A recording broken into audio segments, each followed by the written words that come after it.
Isa sa mga pangunahing issue sa ating lipunan ang maagang pagbubuntis.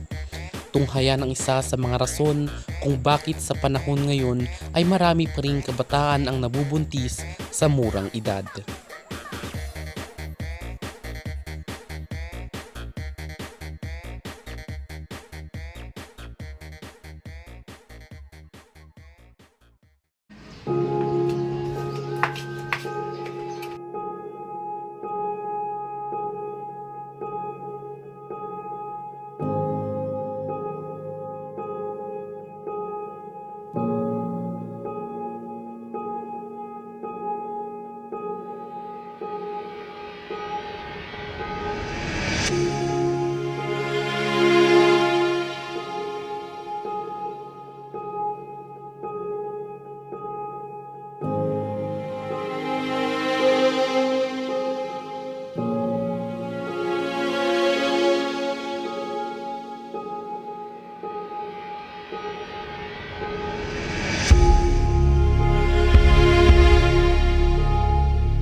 Ana!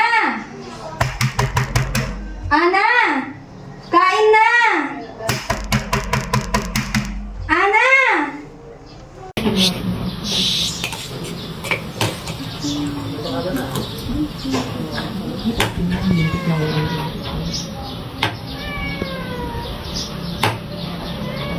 Ikaw, anong balak mo? Hindi ka kakain?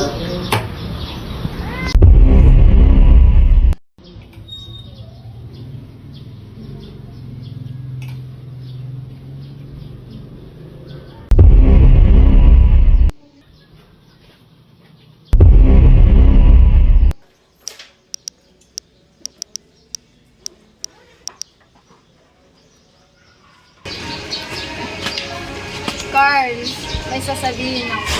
Ano yun? Carl, buntis ako. Ha?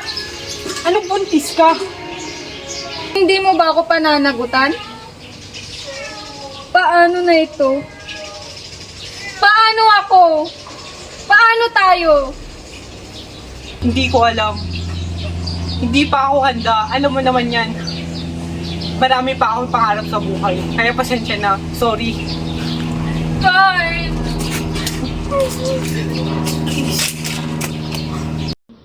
Hoy!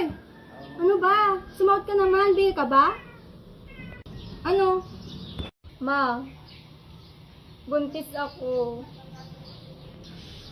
Yan. Yan ang sinasabi ko. Buntis ka.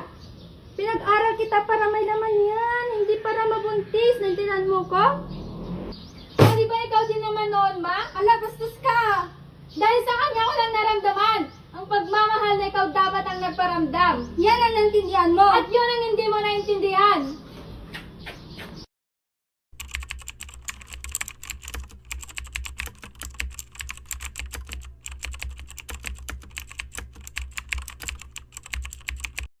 Sa mga kabataan ngayon, nadadala sila ng kanilang mga damdamin at nakagagawa ng isang pagkakamali na hindi na matatakbuhan.